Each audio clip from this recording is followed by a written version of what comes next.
Shalom, I am Naama Ru. This is my husband, Rabbi David Ru, and we are learning a little bit of Torah. We're still in the beginning stages of learning about Shmita, and we're going to start dealing with produce in the kitchen, what you have to do when you're dealing with fruits that have the Kedushah Shmita. There are many different levels of Kedushah. What does that mean? Sanctity. And it's extremely complicated. We don't have to deal with much of it, we have to deal with a little of it.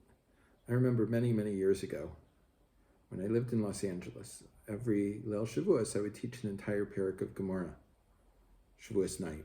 And for several years we did Shmita, we did Sota, and then over time we managed to finish the entire Masechta and Leil Shavuos. But at one point we got to the section that deals with the 4 levels of sanctity that fruit can have and the levels of impurity that it can receive or not receive depending upon what level it was. And we got to this at 3:45 in the morning. And I thought I did a clear explanation of it and no one understood a word. So I had to repeat it several times in several different ways. So I'm going to try and be clear and concise and only touch upon the things that we have to know to be able to understand how the fruits of Shmita are holy. So the Gemara in Megillah, Chaf Vav Amud Beis, all of these, if you press, look at more, or whatever it is at the bottom, you'll be able to see these in the original. It says, Tana Rabbanan, our rabbis learned, Tashmishi mitzvah nizraqin, something that is used to perform a mitzvah can be thrown away. Tashmishi Kedushah, that which is supplemental to objects of sanctity, Nignazin, have to go into Geniza. ואלו הן תשמישי mitzvah, these are the things that are used to perform a mitzvah. Sukkah, lulav, shofar, ציצית. A sukkah is, it in itself isn't a mitzvah, but you use it to perform a mitzvah. So too with a lulav, a shofar, and ציצית. ואלו הן תשמישי mitzvah, Kedushah, and these are the things that are used with sanctity. Dloskamei Sfarim. This is the, let's say, the Aron Kodesh. A tefillin, mezuzos, ветיק shall Sefer Torah. It, like the Sfarim did, a box that stores the Sefer Torah, that the Sefer Torah is read from within that box.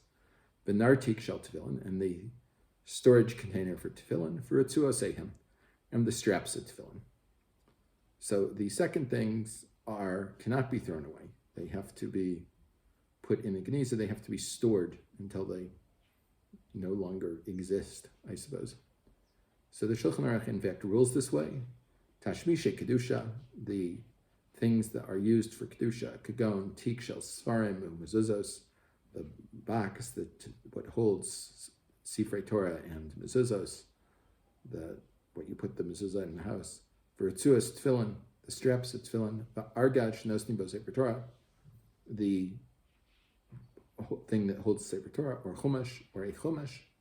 The kisei shnosnim alav Sefer Torah. And if you have a Sephardi Sefer Torah after Kriya, what do you put it on to hold it while we're reading the Haftarah and so on? Vilon shetolin lifnei haichal, and the parochas that we hang before the Aron Kodesh. Yesh mehem kedusha b'tzarech lignazan. All of them have kedusha, and we have to put them in Geniza when they're no longer usable for us. Okay, wait. They all have holiness, and we put them in what? A Geniza. And what's that? A place that holds these things forever. Like the Cairo Geniza, when it was discovered in the early 1900s, had documents going back over 1,000 years, and pieces of unusable manuscripts of all sorts of interesting things, because they cannot be thrown away. So they were kept forever, and because of the weather there, they never decayed. However, when it's talking about the Shulchan again, chutei tefillin shnifseku, the strings of ציצית, that break, yocholim zarkon lashba. The Mechaber says you can throw them in the garbage. He mitzvah she'ein begufa kedusha, because you use it to perform mitzvah, but in itself there is no kedusha in the object, in in the talis or in the tzitzis and so on. However, the Rama says, V'yeshamrim daf la'acher shenifseku, that even after the string has broken, ein linhog behem minhag b'zayon, you don't treat them in a low way, l'zarkam meguna, to throw them in a disgusting place. Ela she'enan tzrichen geniza, but they don't need a geniza. V'yesh daktiking lingonzan, but nonetheless, there's some people that are careful to put them in the geniza anyway. V'amachmir umedaktik b'mitzvos ovalav bracha, and the one that is strict with himself and careful with mitzvahs, he will receive a bracha for this. So if you don't want to put them in the geniza, you could wrap them up, for instance, in a plastic bag and then dispose of them. Now, because then they won't be exposed to the weather? They won't be exposed to something disgusting. Ah. Now, the question is, what is the level of sanctity of Pirush Shvis, of the fruit of the sabbatical year? Is it Tashmishi Mitzvah, that we can throw away? Or is it Tashmishi Kedushah, that needs to be put in the Geniza until it's no longer fruit anymore? So the Gemara in Sukkah says, Tani Kavasi the Rebbe Lezer. We have a brisa, a teaching from the Mishnaic times that's not found in the Mishnah that goes according to Rebbe Lezer. Shvis tofes es dameha. The produce of shvis grabs its money. Shinamaris, it says, Ki yovel hi kodesh tielehem, because it is a jubilee, it is holy to you. Ma kodesh tofes es damav. What's true about karbanot and things like that, that they, if you redeem them, the money that you redeem it with becomes holy. V'aser, it's prohibited. Av shvis tofes es dameha ve'asura. So too, that's true of Shmita, that if you sell the fruit, the sanctity holds on the money, and it's prohibited for anything but things that the produce of shvis would be. If I sold produce. Hold on. Okay. We're going to get to it. Ima kodesh tofes dama v'yotzi l'chulim. What's true about Kedushah, that it grabs its money and it becomes chulin? Av shvis tofeses dama v'yotzi l'chulim. Maybe you would think also, so too, if I have to redeem an animal because it became blemished or something, I sanctify an animal to a subcarbon, and then it becomes blemished and can't be offered. So I have to redeem it and use that money to buy another animal to replace it. And this animal is now not holy, it's profane. Talmud Lomer Tiye. So about Shmita, it says it will be B'havyasat Tiye. So it will remain as it was. And we'll see what this means in a minute. HaKetzad, how does this work? Lakach b'perish shvius basar. I take the fruit of Shmita, of the sabbatical year, and I exchange it. I take a crate of it and buy a steak. Elu ve'elu mitbarim b'shvis. Both of these have all the normal regulations of Shmita, and we'll see what they are as we go on and learn. Lakach b'basar dagim. I take the steak and I don't want meat anymore because I become a vegetarian, and now I only want to eat fish.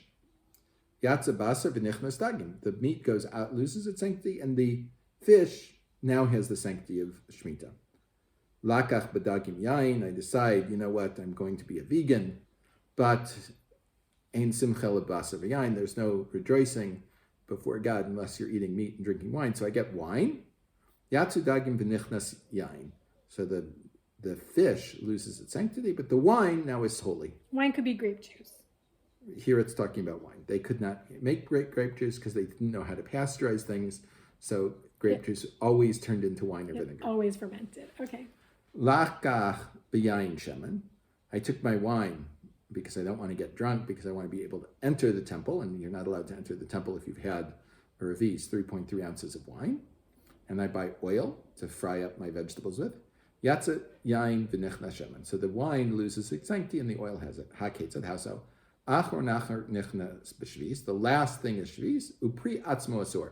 And the fruit itself is still holy. So even though in the original transaction, when I gave over the fruit to someone else to acquire the meat, both the meat and the fruit have all the laws of Shmita with it. And at that point, it can transfer from object to object. But the original object, because it itself is holy, it always retains its holiness, and this requires more discussion, and that will be done in another video.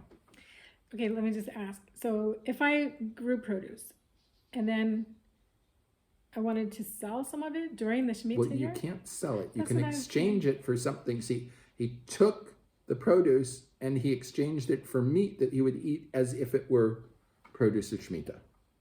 Right. And then all of that was raised to a level of holiness. And the original fruit retains its Kedushah. Okay.